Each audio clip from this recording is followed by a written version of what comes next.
मराठी अंतिम शब्द daily digital news चॅनलमध्ये आपले मनपूर्वक स्वागत। कल्याण डोंबिवली महानगरपालिका सार्वत्रिक निवडणूक 2025-26 प्रशासकीय यंत्रणा सज्ज। निवडणूक कार्यक्रम जाहीर। कल्याण डोंबिवली महानगरपालिकेच्या सार्वत्रिक निवडणूक 2025-26 संदर्भात निवडणूक आयोगाच्या निर्देशानुसार प्रशासनाने सर्वसमावेशक व काटेकोर तयारी पूर्ण केली असून या निवडणूक प्रक्रियेबाबत सविस्तर माहिती देण्यासाठी महानगरपालिका आयुक्त श्री अभिनय गोयल यांच्या वतीने स्थानिक समिती सभागृहात अधिकृत माहितीपर बैठक व पत्रकार परिषद आयोजित करण्यात आली होती। यावेळी निवडणूक कार्यक्रम, प्रशासकीय व्यवस्थापन, सुरक्षा उपाययोजना, मतदार नोंदणी तसेच आरक्षणासंदर्भातील प्रक्रियेबाबत सविस्तर माहिती सादर करण्यात आली। महानगरपालिका आयुक्त श्री गोयल यांनी आपल्या निवेदनात सांगितले की कल्याण डोंबिवली महानगरपालिकेची सार्वत्रिक निवडणूक ही लोकशाही प्रक्रियेचा अत्यंत महत्त्वाचा टप्पा असून ती पूर्णतः पारदर्शक, निष्पक्ष, निर्भय व शांततामय वातावरणात पार पाडण्यासाठी प्रशासन कटिबद्ध आहे। निवडणूक आयोगाच्या सर्व नियमावली व मार्गदर्शक सूचनांचे काटेकोर पालन करूनच ही निवडणूक प्रक्रिया राबविण्यात येणार आहे। निवडणूक कार्यक्रम प्रशासनाने जाहीर केलेल्या अधिकृत कार्यक्रमानुसार निवडणूक प्रक्रिया पुढीलप्रमाणे राबविण्यात येणार आहे। नामनिर्देशन पत्र स्वीकारण्याचा कालावधी दिनांक 23 ते 30 डिसेंबर 2025। नामनिर्देशन पत्रांची छाननी दिनांक 31 डिसेंबर 2025। उमेदवारी अर्ज मागे घेण्याची अंतिम मुदत दिनांक 2 जानेवारी 2026। निवडणूक चिन्ह वाटप दिनांक 3 जानेवारी 2026। अंतिम उमेदवारांची यादी प्रसिद्ध दिनांक 3 जानेवारी 2026। मतदान प्रक्रिया दिनांक 15 जानेवारी 2026। मतमोजणी दिनांक 16 जानेवारी 2026। प्रभाग रचना व अधिकारी नियुक्ती। कल्याण डोंबिवली महानगरपालिका क्षेत्रात एकूण 31 प्रभाग निश्चित करण्यात आले असून प्रत्येक प्रभागासाठी स्वतंत्र रिटर्निंग ऑफिसर नियुक्त करण्यात आले आहेत। संबंधित अधिकाऱ्यांना निवडणूक प्रक्रियेतील जबाबदाऱ्या स्पष्टपणे वाटप करून देण्यात आल्या असून संपूर्ण प्रक्रियेवर वरिष्ठ स्तरावरून सातत्याने देखरेख ठेवण्यात येणार आहे। सुरक्षा व आचारसंहिता अंमलबजावणी। निवडणूक आचारसंहितेचे काटेकोर पालन सुनिश्चित करण्यासाठी प्रशासनाने व्यापक यंत्रणा उभारली आहे। शहरातील 9 ठिकाणी SST म्हणजेच स्टॅटिक सर्व्हेलन्स टीम बैठक पथकांची स्थापना करण्यात आली आहे। तसेच प्रत्येक अरुणासाठी स्वतंत्र SFST म्हणजेच फ्लाइंग स्क्वॉड सर्व्हेलन्स टीम तैनात करण्यात आली असून या पथकांद्वारे अचानक तपासण्या, रोख रक्कम, मौल्यवान वस्तू तसेच आचारसंहिता उल्लंघनाच्या तक्रारींवर तत्काळ कारवाई करण्यात येणार आहे। यासोबतच व्हिडिओ सर्व्हेलन्स पथक कार्यरत राहणार असून संपूर्ण निवडणूक प्रक्रियेचे चित्रीकरण करण्यात येणार आहे। मतदार नोंदणी व यादी तपासणी। महानगरपालिका क्षेत्रात एकूण 82,855 दुभाग नोंदणी पूर्ण करण्यात आली असून यामध्ये नव्याने नोंदणीकृत मतदारांचाही समावेश आहे। मतदार यादी अद्ययावत करण्याची व तपासणीची प्रक्रिया सध्या सुरू असून ती दिनांक 22 डिसेंबर 2025 पर्यंत चालणार आहे। नागरिकांनी आपले नाव मतदार यादीत योग्य प्रकारे नोंदले आहे की नाही याची खात्री करून घ्यावी असे आवाहन प्रशासनाच्या वतीने करण्यात आले आहे। आरक्षण व हरकतींची कार्यवाही। प्रभाग आरक्षणासंदर्भात प्राप्त झालेल्या हरकती व सूचनांची नोंद घेण्यात आली असून त्यावर नियमानुसार सुनावणी व तपासणी प्रक्रिया राबविण्यात येत आहे। प्राप्त हरकतींचा निष्पक्षपणे विचार करून अंतिम निर्णय घेण्यात येणार असल्याचे प्रशासनाने स्पष्ट केले। पत्रकार परिषदेत प्रशासनाच्या वतीने सर्व राजकीय पक्ष, उमेदवार व नागरिकांना निवडणूक आचारसंहितेचे पालन करण्याचे तसेच लोकशाही बळकट करण्यासाठी निर्भयपणे मतदानाचा हक्क बजावण्याचे आवाहन करण्यात आले। सर्व प्रशासकीय यंत्रणा परस्पर समन्वयाने कार्यरत असून कल्याण डोंबिवली महानगरपालिकेची सार्वत्रिक निवडणूक यशस्वीरित्या पार पाडण्याचा निर्धार प्रशासनाने व्यक्त केला आहे। सर्वप्रथम स्वागत। आपल्याला माहित आहे की माननीय राज्य निवडणूक आयोग यांच्या वतीने आपल्या क्षेत्रासाठी निवडणूक कार्यक्रम घोषित करण्यात आलेला आहे आणि त्यानिमित्त आजची आपण जे स्टॅच्युटरी युजली घेत असतो पत्रकार परिषद त्यानिमित्त काही गोष्टी सांगण्याकरिता आपण आजची प्रेस कॉन्फरन्स घेतोय। विशेष करून आजपासून आपल्याला कार्यक्रमही डिक्लेअर करायचा होता आणि त्याचा गॅझेट पब्लिकेशनमध्ये इथं आलेला आहे आणि आपण प्रसिद्ध केलेला आहे। त्यामध्ये नामनिर्देशन पत्र देण्याची कालावधी जे ठरलेली आहे ते 23 पासून ते 30 पर्यंतची आहे।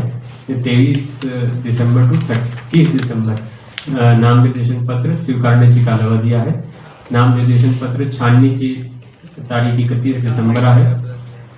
उमेदवारी यादी नामनिर्देशित झालेल्या उमेदवारांची यादी प्रसिद्ध करणे ती छाननी पूर्ण झाल्यानंतर लगेच करायचे आणि उमेदवारी मागे घेण्याची अंतिम तारीख 2 जानेवारीला आहे. निवडणूक चिन्ह नेमून देण्याची तारीख 3 जानेवारी आहे आणि अंतिमरित्या निवडणूक लढवण्याची उमेदवारांची यादी हे प्रसिद्ध करण्याची तारीख 3 जानेवारीला आहे. आपल्याला माहीत आहे की मतदानाच्या दिनांक हे 15 जानेवारी आहेत आणि मतमोजणी आणि निकाल जाहीर करण्याची तारीख 16 जानेवारी आहे. या प्रकारचे जे निवडणूक कार्यक्रम आहे ते आपण आज घोषित केलेला आहे.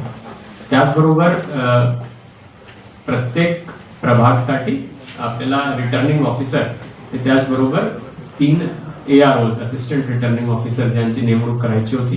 तेही आपण आपले जे टोटल 31 प्रभाग आहे त्यांना आपण 9 रिटर्निंग ऑफिसर्समध्ये विभाजन करून असे 9 रिटर्निंग ऑफिसर्स जे शासनाने आम्हाला उपलब्ध करून दिलेले आहेत त्यांच्यामध्ये वाटप करून जबाबदारी निश्चित केलेली आहे. त्याची ही डिटेल्स आपण नंतर आपल्याला शेअर करू. त्या 9 मध्ये 9 ROs आणि त्याचसोबत 3 AROs हे सगळी गोष्टी रिटर्निंग ऑफिसर्स आणि टीम म्हणून काम करणार आहेत. आपल्याला माहीत असेल की आचारसंहिता ची सुरुवात पण झालेली आहे म्हणून आयोगाच्या निर्देशाप्रमाणे आपण MCC असतात तेही आपण गठीत करण्याचे काम सुरू केलेलं आहे. त्याच्यामध्ये स्टॅटिक सर्व्हेलन्स टीम्स आहेत आणि फ्लाइंग स्क्वॉड्स असतात. पोलिसांबरोबर आणि एक्साइज डिपार्टमेंट सोबत ही आमची बैठक झाली. तर सध्या आपण 9 ठिकाणी SST म्हणजे बैठे पथक आपण 9 ठिकाणी आपले बॉर्डरवर स्थापन करतोय. त्याचबरोबर 9 RO साठी एक FST टीम आणि एक व्हिडिओ सर्व्हेलन्स टीम ज्याला आपण VST म्हणतो तेही आपली कार्यान्वित असणार आहे. त्याचबरोबर प्रत्येक ठिकाणी खर्चाची गणना करण्याकरिता एक एक्सपेंडिचर टीम पण असते. प्रत्येक RO कडे एक एक्सपेंडिचर टीम पण नियुक्त केली जाणार आहे या कामाकरिता. आपले पोलिंग स्टेशन्स पण आता निश्चित होणार आहे. त्याची यादीही आपण आता पब्लिश करणार आहोत. त्याची शेवटची तारीख 20 तारीख आहे. सो 20 तारखेला आपण शेवटची तारीख पोलिंग स्टेशन्स आपले मतदान केंद्राची आपण यादी पब्लिश करणार आहोत. सध्या आपण जे चिन्हित केलेलं आहे ते 1583 पोलिंग स्टेशन असे आहेत. पण याच्यामध्ये आणखी कारण ROs सगळे आलेले आहेत रिटर्निंग ऑफिसर तेही एकदा पाहून त्यांच्या मार्फत ते पब्लिश होणार आहे. तर त्याच्यामध्ये थोडाफार कमी जास्त बदल असेल ते करून ते आपल्याला फायनलाइज करणार आहे. 20 तारखेला आपण तो प्रसिद्ध करणार आहोत. एक आवश्यक गोष्ट एक सांगायची की सगळे प्रकारची परवानगीसाठी आपण सिंगल विंडो ची सुविधा उपलब्ध करत असतो. त्याकरिता प्रत्येक RO लेवलवर म्हणजे प्रत्येक रिटर्निंग ऑफिसर लेवलवर पण एक सिंगल विंडो सुविधा कक्ष राहील आणि एक हेडक्वार्टर म्हणजे इकडे KDMC स्तरावर पण एक आपला सुविधा कक्ष राहणार आहे. कुठल्याही प्रकारची सभा बॅनर पोस्टर्स इत्यादी जे शासनाचे नियम आणि आयोगाने दिलेले नियम आहेत त्याप्रमाणे एक खिडकीतून सर्व प्रकारची परवानगी उमेदवारांना किंवा विविध प्रकारच्या राजकीय पक्षांना दिले जातील. त्याचे आपण सूचना ROsलाही दिलेली आहे. आपल्याकडचे जे ROs नेमले होते शासनाने ते पण आपल्याकडे जवळजवळ सगळे जॉईन झालेले आहेत. काल त्यांच्यासोबतही एक ओव्हरऑल ब्रीफिंग आणि डिस्कशन आमचं झालेलं आहे. आजपासून ते त्यांच्या क्षेत्रात जाऊन त्यांची कामकाजाची सुरुवात पूर्व तयारी ज्याला आपण म्हणतो नामनिर्देशनपासून सगळी गोष्टीसाठी त्यांनी केलेली आहे. एकंदरीत ओव्हरऑल आपली अशी माहिती होती. सगळी तयारी आपण करतोय. काही गोष्टी आपल्याला मीडियाबद्दलची पण जे आहेत त्याच्याबद्दलही आपण आज थोडंसं चर्चा करू. आपण एक media certification and monitoring committee पण स्थापन केलेली आहे आयोगाच्या निर्देशाप्रमाणे. आणि त्याचबरोबर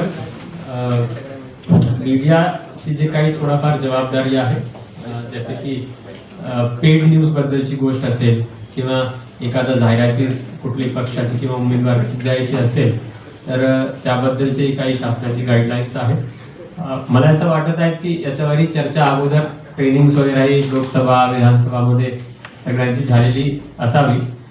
पण तरीही आज रोजी सांगण्याचे माझे कर्तव्य आहे की त्याच्यावर आपणही लक्ष ठेवावं. कोणीही जाणून बुजून कुठल्या प्रकारची गोष्ट जर केली तर ऑब्व्हियसली तो पेड न्यूजमध्ये येऊ शकतात किंवा त्याच्या खर्चामध्येही त्याचा उल्लेख येऊ शकतात. तेवढंच नव्हे तर प्रचार प्रसार करताना जे आदर्श आचारसंहिताचे नियम आहेत तेही लागू असणार. तर ते सर्वांनाच लागू आहे, मग तो प्रिंट मीडिया असो किंवा इलेक्ट्रॉनिक मीडिया असो तिथेही तो लागू असणार. मीडिया मॉनिटरिंगसाठी पण आपली एक हेडक्वार्टरला टीम राहील. तसेच मुख्यतः ते आर ओ लेवलची गोष्ट असल्यामुळे आर ओ लेवलला पण एक आपण सांगितलेलं आहे की एक त्यांनी मीडिया मॉनिटरिंग टीम ठेवावी. त्याच्यामध्ये सगळी न्यूजपेपर्स असतील, सोशल मीडिया असतील, त्याच्यावरचे काही कॉमेंट्स असतील त्याची मॉनिटरिंग त्या मार्फत राहणार आहे. मला असं आशा आहेत की आणि अपेक्षाही आहेत की आपल्या जे निवडणूक आहे ते फेअर पद्धतीने आणि पीसफुल पद्धतीने कंडक्ट केलं जाईल. पोलीस विभागांसोबतही आपली बैठक जी झाली त्याच्यामध्ये विविध जे आपले पथक आहेत त्याच्यामध्ये आवश्यक जे पोलीस मनुष्यबळ आहे ही पोलीस आपल्याला उपलब्ध करून देणार. त्याचबरोबर पोलिसांना आणि आरओजला आपण हे सांगितलेलं आहे की एक व्हल्नरेबिलिटी मॅपिंग जे असते तेही आपल्याला करून घ्यायचे. कुठल्याही प्रकारचे लॉ अँड ऑर्डर सिच्युएशन होता कामा नये, म्हणून त्याच्याप्रमाणे आवश्यक खबरदारी प्रत्येक क्षेत्रात असावी असं आपण सगळे PIs आणि आपले खालचे अधिकारी कर्मचाऱ्यांनाही सांगितलेलं आहे. या प्रकारची एकंदरीत मला बेसिक गोष्टी सांगायची होती. एक विषय राहून गेला की आपल्याला जे EVM मशीन्स येणार ते आपल्याकडे एकंदरीत इथे आल्यानंतर आपण प्रत्येक आरओकडे त्यांची डिमांडप्रमाणे की पोलिंग स्टेशनप्रमाणे आपण त्यांना वाटप करणार आहोत. कॅन्डिडेट सेटिंग आणि सीलिंग मशीनची जे प्रिपरेशन असते ते त्यांच्या स्तरावर राहील आणि काउंटिंग पण आरओच्या स्तरावर आपण करणार. म्हणजे 9 ठिकाणी आपले काउंटिंग तर त्या आरओ स्तरावर असणार, स्ट्रॉंग रूम आणि काउंटिंग. त्याचे आपण खाली सूचना दिलेली आहे. म्हणून स्ट्रॉंग रूम आणि काउंटिंग हॉलचे चिन्हित करण्याचंही काम आजपासून आरओनी सुरू केलेलं आहे आणि आयोगाच्या निर्देशाप्रमाणे ते सगळे या ठिकाणी व्यवस्था केली जाणार आहे. एकंदरीत या प्रकारची गोष्टी आपण केलेली आहे. एक आम्ही आदेश आणखी असं काढलेला आहे की प्रचारासाठी जे मैदान उपलब्ध असणार निवडणुकीसाठी ते आपण 7 मैदान निश्चित केलेले आहेत आणि त्या ठिकाणी उमेदवारांनी किंवा राजकीय पक्षांनी कशा प्रकारचे अर्ज करायचे, कधी अर्ज करायचे हेही आपण त्याच्यामध्ये उल्लेख केलेला आहे. जेणेकरून सर्वांना समान प्रमाणे संधी उपलब्ध राहील आणि त्याप्रमाणे संवैधानिक रीतीने प्रत्येकाला प्रचार आणि प्रसार करण्याची संधी उपलब्ध होणार. जसं आम्ही याच्यामध्ये पण असं नमूद केलेलं आहे की काही गोष्टी जे पूर्ण क्षेत्रासाठी आवश्यक असेल तर ते इथे हेडक्वार्टरला अप्लाय करावे. समजा एखादा वाहन असेल जे पूर्ण क्षेत्रामध्ये आपल्याला फिरवायचे असेल प्रचार प्रसारासाठी तर त्याची परवानगी इथून घ्यावी. पण एखादा लोकल उमेदवार असेल त्यांना तिथेच वॉर्डमध्ये किंवा त्यांच्या प्रभागामध्ये सभा घ्यायची तर त्यांनी त्याकरिता या प्रकारची एकंदरीत आपली सगळी गोष्टीची जी माहिती होती तेवढी आहे. मला वाटतं माझ्याकडून एवढंच होतं. नंतर काही पेड न्यूज किंवा याच्याबद्दल काही थोडासा किंवा मीडियाबद्दल काही बोलायचं असेल, कारण आजच्या हे उद्देश हे पण होता की मीडिया सोबत काही जे चर्चा करायची आपल्याला दुबार मतदार जे दुबार मतदार हे यादीमध्ये चिन्हांकित करण्यात आलेले आहेत आणि जे दुबार मतदार आहेत त्यांना त्या ठिकाणी डिक्लेरेशन लिहून घेण्यात येणार आहे किंवा त्यांना कुठल्या ठिकाणी त्यांचं मतदान करायचं आहे किंवा इनफॅक्ट एक वार्डामध्ये असतील त्या ठिकाणी त्यांना मतदानाची संधी दिली जाणार आहे. कुठल्याही प्रकारे दुबार मतदानाला दोनदा मतदान करता येणार नाही अशा पद्धतीने प्रतिबंध करण्यात येईल. सर, ज्या हरकती आलेल्या होत्या त्या हरकतींपैकी किती हरकतींची दखल घेऊन सगळ्या हरकतीवर तपासणी करण्यात आलेली आहे. पण त्याच्यासाठी जे काही नियम दिलेले आहेत आणि आयोगाने जे काही गाईडलाईन दिलेले आहेत त्याप्रमाणे ज्यांची हरकत व्हॅलिड असेल त्या व्हॅलिड हरकती ज्या आहेत त्या मान्य करण्यात आलेल्या आहेत, ज्या इनव्हॅलिड आहेत त्या इनव्हॅलिड. त्याची संख्या सांगू शकाल का आपण? कारण आपण अशी संख्या नाही तुम्हाला एक एक मिनिट. बघा दुबारची तुम्हाला संख्या जी आहे ती आमच्याकडे दुबार नोंदी ज्या आढळलेल्या आहेत त्या 82,855 नोंदी आहेत. म्हणजे साधारणपणे 40,000 व्यक्तींची नावं ही 2 गलत दिसत आहेत. तर त्याच्यात ते दोनदा त्यांच्या नावाची एंट्री झालेली असू शकते, असं साधारणपणे ते स्वरूप आहे. यामध्ये बरेचसे नवीन मतदार जे आहेत ते दोनदा नोंदणी झालेले आढळून आलेले आहे. त्याचं कारणही असं असू शकतं की बऱ्याचदा आयोगाच्या वेबसाईटवर ज्यांनी ॲप्लिकेशन केलं किंवा फॉर्म भरले तर त्याच्यावर लवकर प्रतिसाद नाही मिळाला, त्याच्यामुळे परत फॉर्म भरण्याची जी वृत्ती होती नवीन मतदारांची तर त्यानुसार त्यांची नोंदणी डबल झाल्याची असं बऱ्याच दिसून आलेलं आहे. तर अशा प्रकारे डुप्लिकेशन हे काही मतदारांचं जे झालेलं आहे त्याची तपासणी अजून चालू आहे आणि ती 22 तारखेपर्यंत त्याची तपासणी होणार.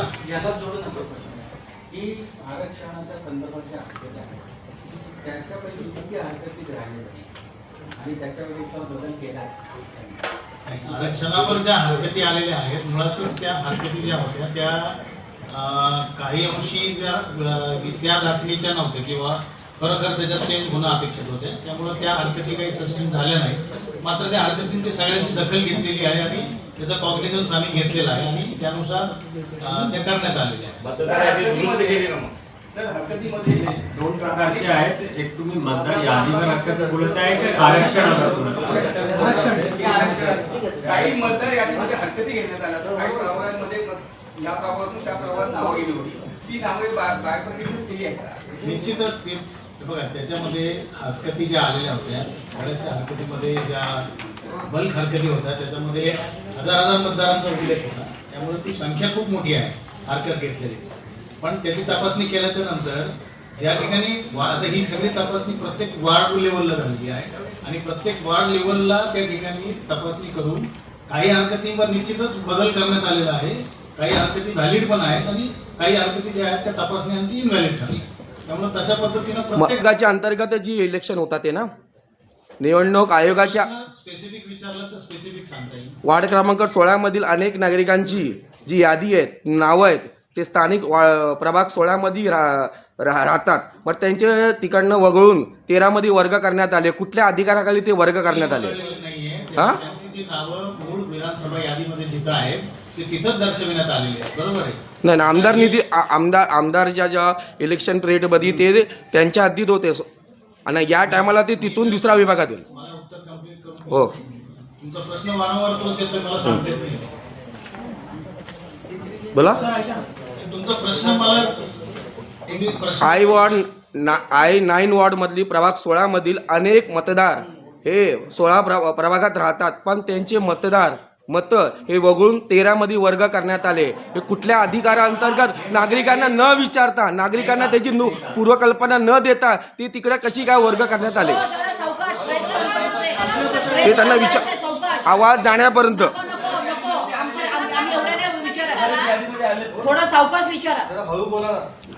तुम्ही अरे पण त्याला विचारू दे ना प्रश्न, तुम्हाला काय प्रॉब्लेम अरे आहे? हो ना अधिकार उत्तर देईल ना, तुम्ही त्याला विचारू दे ना. हळू बोला ना पण. तुम्ही पत्रकार ते पण काय पण निघणार काय? आता प्रेस कॉन्फरन्स चर्चा करण्यासाठी हे सगळं करत आलो तर I think I will conclude the press conference. Sir मी प्रश्न विचारलाय त्याचं उत्तर. हा तुम्ही बोलतोय एकतर तुमचा प्रश्न स्पेसिफिक नाही आहे. आपण प्रारूप मी सांगतो की जी प्रोसेस आहे प्रोसेस स्टॅच्युटरी प्रोसेस आहे म्हणजे शासनाने आणि आयोगाने दिलेला प्रोसेस त्याप्रमाणे फॉलो करतो. आपण प्रारूप मतदार यादी प्रसिद्ध करतो त्याच्यावर हरकती घ्यायला लावतो. आता असे काही लोक असतील ज्यांना असं वाटत असेल की आमचं नाव ज्या प्रभागात राहतो तिथे नाही आला तर ते हरकती देऊ शकतात. तर त्याप्रमाणे इंडिव्हिज्युअल हरकती आली आमच्याकडे आणि बल्क हरकती आली त्यावर परत आमची टीम्सनी तपासणी करून वॉर्ड ऑफिसर जे आहेत आणि त्याचबरोबर प्राधिकृत अधिकारी त्यांनी त्याच्यावर निर्णय घेतला आणि त्या निर्णय त्याच्यामध्ये त्यांनी मतदारांशी पण संपर्क साधला, फिजिकली पण व्हेरीफाय केला आणि त्याप्रमाणे ते निर्णय घेऊन. सर हजारो नागरिकांना त्याची पूर्वकल्पना दिली गेली नाही. अद्याप नागरिकांना याची कल्पना नाही की त्यांचे प्रभाग 16 मधून प्रभाग 13 मध्ये वर्ग करण्यात आले. याची पूर्वकल्पना अद्याप दिली गेली नाहीये. पूर्वकल्पना म्हणजे आपण प्रसिद्ध करतो, आपण प्रारूप यादी पण प्रसिद्ध करतो, आपण आता परत यादी प्रसिद्ध केली आहे, विधानसभामध्ये पण यादी प्रसिद्ध केली होती. आपले BLO जी असतात, कोणाला कुठलेही शिफ्ट करायचे असेल तर नॉन इलेक्शन टाइम मध्ये फॉर्म 6, 7, 8 भरू शकतात. हे सगळी गोष्टी नागरिकांना अधिकार आहेत ना, त्याप्रमाणे ते त्यांचे नाव नोंदणी करून घेतात. सर, एकूण किती मतदार आहेत आणि कशा पद्धतीने किती कर्मचारी राहणार? त्याचा स्टाफ किती आहे, बाहेरून किती मागवावा लागणार, आपला कर्मचारी सर जे नवीन ऑफिसर आहेत ना त्यांची नावे पाहिजे होती ना. तर कर्मचारी स्टाफ एक तुम्ही विचारलं तर मी एक एकूण आपले जे मतदार आहेत ते 14,24,748 आहेत. आणि जसं आम्ही सांगितलं की तो आपण पोलिंग स्टेशन फायनल करतो, म्हणजे मतदान केंद्र. तर आता जे आम्ही निश्चित केलेले आहे ते संभाव्य 1583 आहेत, पण ते अजून फायनल नाही आहे. जसं मी सांगितलं 1500 की 1200, कारण मगाशी तुम्ही 1200 1500. पण हे परत सांगतो हे संभाव्य आहे, कारण हे 20 तारखेला फायनलाइज करायचे. आणि मतदान केंद्र आमची टीम आणि रिटर्निंग ऑफिसर, कारण शेवटी हे सगळं इलेक्शन करण्याची जी स्टॅच्युटरी जबाबदारी आहे तो रिटर्निंग ऑफिसरची आहे. म्हणून ते सगळे पाहून घेऊन 2 दिवसात, आज सगळे काल जॉईन झाले, काही आज जॉईन झाले, पाहून 20 तारखेला आपण फायनल करणार आहोत. आता जेवढे मतदान केंद्र असणार त्याप्रमाणे प्रत्येक ठिकाणी 4 कर्मचारी आपल्याला लागतात, म्हणजे प्रिसाइडिंग ऑफिसर, पोलिंग ऑफिसर 1, 2, 3 आणि आपण एक पोलीस कर्मचारी पण देत असतो. तो असे 4 पोलिंग ऑफिसर्स, जे समजा 1583 असेल तर गुणिले 4 तेवढे, त्याप्रमाणे 6000च्या सुमारेच आपल्याला पोलिंग स्टाफ लागणार आहे. आणि बाकी काही पोलीस स्टाफ आणि आपण काही मदतनीस वगैरे देत असतो. तो या प्रकारच्या ते सगळं याच्यासाठी राहील. त्याकरिता मॅनपॉवर आपल्याला सगळे आपले कर्मचारी, इतर विभागाचे अधिकारी कर्मचारी, इतर शिक्षकमध्ये आपले schools, private schools, aided school सगळ्यांची आपण घेतो. त्यांच्याकडून आपण माहिती घेतलेली आहे. विशेष करून नुकताच जे विधानसभामध्ये पण इलेक्शन झाले होते त्याचीही माहिती आपण कलेक्टर ऑफिस कडून घेतली, कारण त्यावेळी कलेक्टर ऑफिसने तो सगळी माहिती करून त्यांच्या अधीनस्थ असलेले कर्मचाऱ्यांनी तो घेतली होती. त्यांच्याकडूनही आपण माहिती घेतली आहे आणि त्यांचे आपण आता रेक्विजिशनचे ऑर्डर्स काढून त्यांना ड्युटीज देणार आहोत. मात्र समजा काही कमतरता आपल्याला भासली याच्यामध्ये, तर ऑलरेडी विभागीय आयुक्त महोदय आणि जिल्हाधिकारी महोदयांना तसे निर्देश आहेत की त्यांनी इतर ठिकाणातून आम्हाला तो मनुष्यबळ उपलब्ध करून द्यावा. त्याचे आम्ही त्यांना कळू आणि त्याचे मनुष्यबळ पुरेसे इलेक्शनसाठी आपल्याला उपलब्ध होतील. सर, कल्याण डोंबिवलीत पहिल्यांदा पॅनल पद्धतीने इलेक्शन होत आहेत. सो मतदारांना मतदान कसं करायचं याची माहिती नाही, तर त्या संदर्भातलं जनजागृती कशा पद्धतीने केली जाणार आहे? एक चांगला प्रश्न तुम्ही उपस्थित केला आहे. काही राजकीय पक्षांनी पण हे मुद्दा उपस्थित केला होता. इनफॅक्ट कालच मी आयोगाशी पण पर्सनली जेव्हा बोललो तर ते पण बोलले की याच्यावर आम्ही काहीतरी जनजागृती करण्याचा हे करू. तर आमची अशी पण चर्चा झाली की जर शक्य झाला तर एखादा छोटा व्हिडिओ वगैरे म्हणजे आपल्या मार्फत ज्याला आपण स्वीप म्हणतो, जनजागृतीसाठी आपण तयार पण करता येईल. पण कसं आहे की आयोगाच्या निर्देशाप्रमाणे आपल्याला करावं लागेल. आणि जर ईव्हीएम वर कसे करायचे त्याची आपल्याला डेमॉन्स्ट्रेशन करायचं असेल तर ईव्हीएम साठी आपल्याला आयोगाची परवानगी घ्यावी लागेल. त्यावरही आयोग विचार करत आहे. त्याचे पुढचे निर्देश आले तर आपण त्याप्रमाणे जाऊ. पण नक्कीच एक शॉर्ट व्हिडिओ करून कसे नागरिकांनी याच्यावर वोटिंग करायचे आणि कशा पद्धत राहील तो याच्यावर नक्कीच आम्ही काम करण्याचा विचार करतो. सर, एक प्रश्न असा आहे, आता आपण मगाशी म्हणालात का मतदान मोजणी ही आरो लेवलला होणार आहे. यापूर्वीची आपल्या जे सगळ्या मतदार मोजणी झालेल्या होत्या त्याच्यासाठी एकाच ठिकाणी सगळं सेंटर उभं केलं होतं. आता आपल्याकडे 10 ठिकाणी सेंटर उभे केले जाणार का काय, आणि मग त्या पद्धतीमध्ये त्याची योजना काय असणार आहे? तो आता गोष्ट एकच आहे. आपण बघा, मशीन्स तर खाली देणार, तिथून तयार होऊन मशीन्स मतदान केंद्रावर जाणार.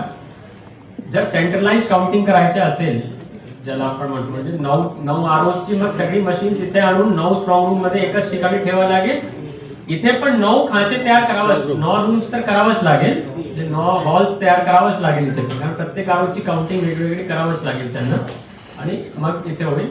म्हणून आरओ सोबतही चर्चा करून आपण असा विचार केला की खाली जिथे एक स्ट्रॉंग रूम राहील तिथेच वोटेड मशीन्स येणार आणि तिथेच त्या आरओची काउंटिंग होऊन जाईल. म्हणजे सर्वांची या बाबतीमध्ये म्हणजे प्रत्येक वेगवेगळ्या लेवलवरती होणार का ती सर, म्हणजे काही हो. एकत्रित होणार? आपल्याला निर्णय घ्यायचा आहे की तो हा निर्णय निवडणूक आयोगाचा आहे, कारण जर असं झालं ना तर कव्हर करणं आम्हालाही हा. कसं व्हायचं म्हणून मी सांगितलं. डोंबिवलीच्या बंदिस्त सभागृहामध्ये एकत्र सगळं हे व्हायचं किंवा APMC मार्केटमध्ये. एपीएमसी मार्केटमध्ये आणि मग तिथून एकच ठिकाणी व्हायचं. एकाच आता यंदा ठिकाणी. असं काय आहे का पूर्व पश्चिम वेगळं करणार आहे, डोंबिवली पूर्व पश्चिम, कल्याण पूर्व पश्चिम असं काय करणार आहे का? 9 आरोज आपल्याकडे आहे बघा. तो सांगितलं त्या त्या ठिकाणी होतं म्हणून आम्ही आता सर कसं आहे माहिती आहे का, मोदी जर झाली आहे, 9 आरोग्य तर आम्हाला 9 ठिकाणी एक report शक्य नाही होणार. त्यामुळे सेंट्रलाइज झालं म्हणजे दरवेळी जसं होत होतं सेंट्रलाइज. एक तर डोंबिवली किंवा कल्याणला कुठेतरी एकच ठिकाणी व्हायचं. एपीएमसी किंवा डोंबिवलीला बंदिस्त सभागृहामध्ये होत होतं आणि मग तिथे सर्व एकाच ठिकाणी आम्हाला माहिती मिळत होती. यंदा काय असं तुमचं पूर्व नियोजन आहे का का बाबा डोंबिवली पश्चिम वेगळं, पूर्व वेगळं, कल्याण पश्चिम वेगळं, कल्याण पूर्व असं काय आहे का असं नहीं, आम्हाला आता जैसे विधानसभा मतदारसंघ निहाय होत असते. इथे कसं आहे की जैसे तो प्रभाग वाईज रिझल्ट येणार. पण सर केडीएमसीच्या ज्या इलेक्शन आतापर्यंत झाल्या त्या सेंट्रलाइजच एकच ठिकाणी. सिंगल वॉर्ड जरी मतमोजणी एकाच ठिकाणी ठेवा. हा म्हणजे आमची सर्वांची एकाच ठिकाणी ठेवलं तर बरोबर.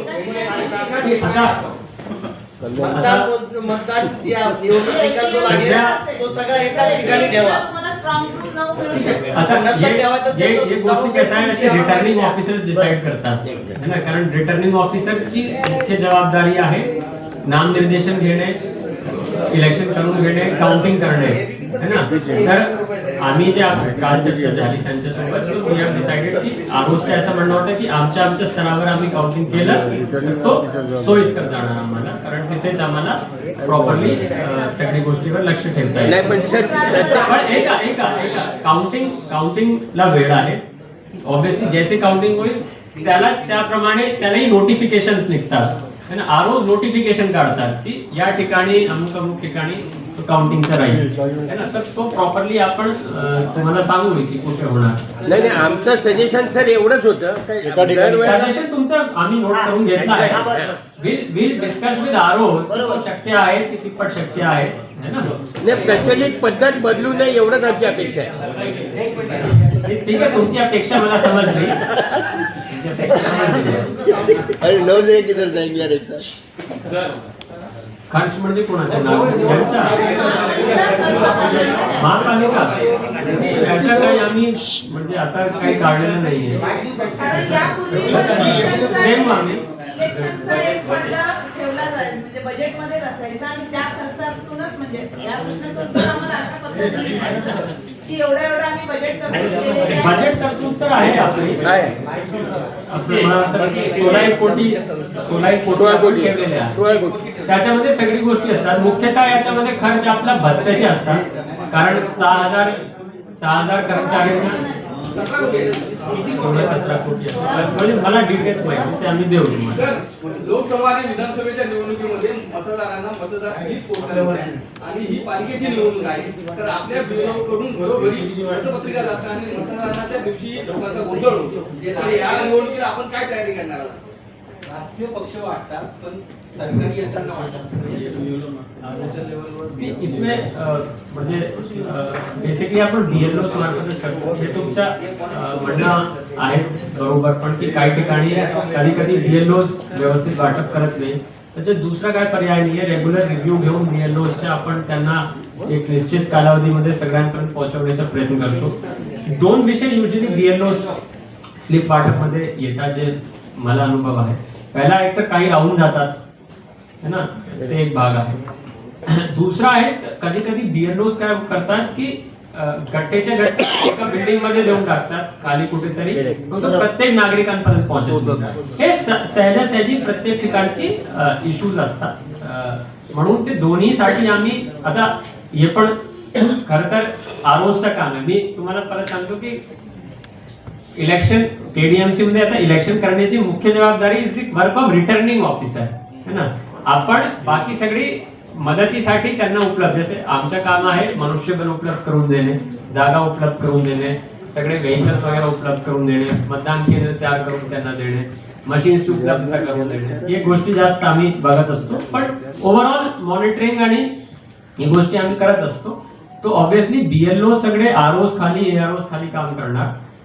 तुमचे जे मत आहे ते अगदी बरोबर आहे की वोटर स्लिप व्यवस्थित पोहोचली पाहिजे. त्याकरिता आम्हीही सूचना देऊ.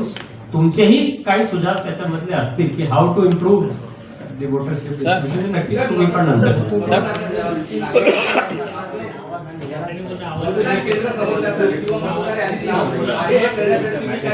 लोकसभा निवडणुकीमध्ये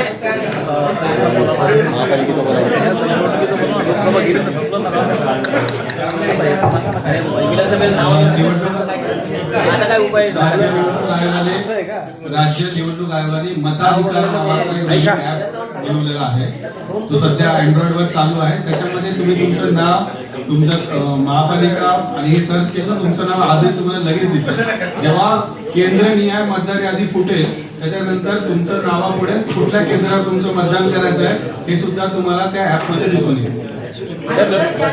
मताधिकार नावाचा ऍप राज्य निवडणूक आयोगाने लॉन्च केला. सर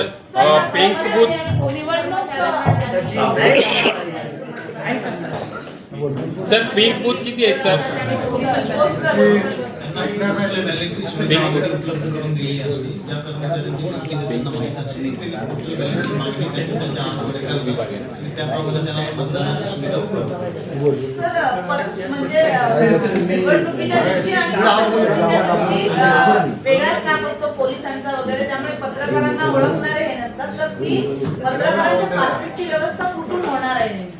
आपले सगळे जे आर ओ ऑफिसेस आहे ना ते स्थापन झाल्याच्या नंतर ज्या दिवशी तुमची काउंटिंग वगैरे राहील त्यावेळेस आर ओ ऑफिसकडनं तुम्हाला सगळ्यांना पासेस वगैरेची सोय जी आहे ती उपलब्ध होईल. सर पिंक बूथ किती आहेत सर? पिंक बूथ आणि दिव्यांगांसाठी काय सुविधा आहे? आम्ही ओव्हरऑल आता एक सुरू झालाय. मी जसं सांगितलं की आरओ शासनाने आम्हाला दिलेला आहे. ते विविध ठिकाणातून येत आहेत. काल जॉईन झाले, काही आज जॉईन झाले. त्यांचे कार्यालय आज नोटिफिकेशन आज काढलाय आम्ही की आरओ जे राहणार त्यांचे कार्यालय स्थापन होऊन 23 पासून नामनिर्देशन ही सगळी कारवाई सुरू होणार.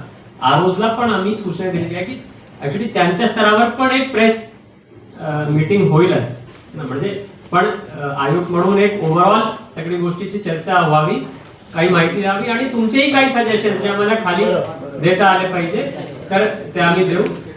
आरोज जेव्हा मीटिंग घेणार पत्रकारांची त्यावेळीही तो तुम्ही मुद्दा उपस्थित करा. इथूनही आम्ही त्यांना सूचना देऊ की पासेस वगैरेची उपलब्धता, त्याची व्यवस्था. ऑब्विसली काउंटिंगच्या दिवशी पण आपण व्यवस्था करतो, राजकीय पक्षांची व्यवस्था करतो, उमेदवारांची व्यवस्था करतो, मीडियाची व्यवस्था करतो, रिझल्ट घोषणाची व्यवस्था करतो. ही सगळी घोषणा, ही सगळी व्यवस्था आपल्या आरोज मार्फत केली जाईल. मतदार आरोग्याची लिस्ट मिळेल ना? हा, पेपरमध्ये पण पब्लिश झाली आहे, गॅझेटमध्ये पब्लिश पिंक बूथ झाली. किती म्हणाले तुम्ही? पिंक बूथ किती आहे? पिंक बूथचं कसं आहे की आयोगने आरोज डिसाइड करणार वैसे. पहिले तर मी हे सांगतो की बूथच फायनल नाही झाली, तो बूथची लिस्ट फायनल हीचला होऊ देणार.